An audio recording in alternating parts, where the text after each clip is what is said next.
Although federal government declared IPOB a terrorist organization, we know IPOB doesn't belong in that class. Ufeli speaks. My dear listeners, good day from wherever you're listening from. Here is another legal expert, Evans Ufeli, saying although federal government declared IPOB a terrorist organization, he said we all know that IPOB doesn't belong in that class. I said in one of my news that you can never be too good to be loved by everyone, and you can never be too bad to be hated by everyone. This is one of those people we are talking about. Moving on to the full details, kindly please ensure you like, subscribe to this channel, and share. Legal expert Evan Zufeli challenged the Nigerian government's designation of the indigenous people of Biafra, IPOB, as a terrorist organization during an interview with News Central. He argued that IPOB does not fit the profile of a terrorist group, unlike entities like Boko Haram, ISWAP, and La Kaurawa, which intentionally pursue widespread destruction and harm. Ufeli explained that IPOB's primary goal is advocating for Southeastern independence, distinguishing it from groups driven by indiscriminate violence. While acknowledging that IPOB's activities may occasionally result in unrest, he contended that this does not justify labeling them as terrorists. He emphasized the importance of recognizing the different motivations behind various groups in Nigeria to ensure accurate classifications and responses.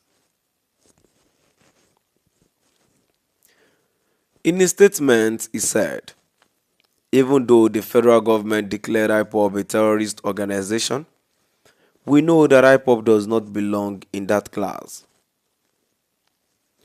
We have terror organizations in Nigeria such as Boko Haram, ISWAP, and La Kaurawa, whose modus operandi is clearly to exterminate humanity. IPOB is a secessionist group, although their agitation sometimes results in violence, but you cannot say that IPOB is a terrorist organization. His remarks highlight a perceived inconsistency in the government's approach, noting that IPOB's prescription in 2017 contrasted with delayed designations for other violent groups like bandits. Ufeli's analysis calls for a nuanced understanding of Nigerian security challenges, suggesting that mislabeling groups like IPOB could escalate tensions rather than address root causes. This perspective fuels ongoing debates about the government's counterterrorism policies and their implications for separatist movements, particularly as Nigeria grapples with both insurgency and regional agitations for self-determination. My dear listeners, now I've come to the end of our today's news, and on this note, I have two comments here.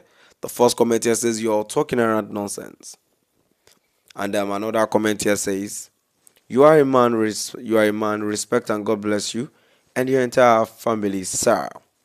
My dear listeners, in addition to the news that I've read so far, like I've said, that it is not everyone that would believe the proscription of the IPOB.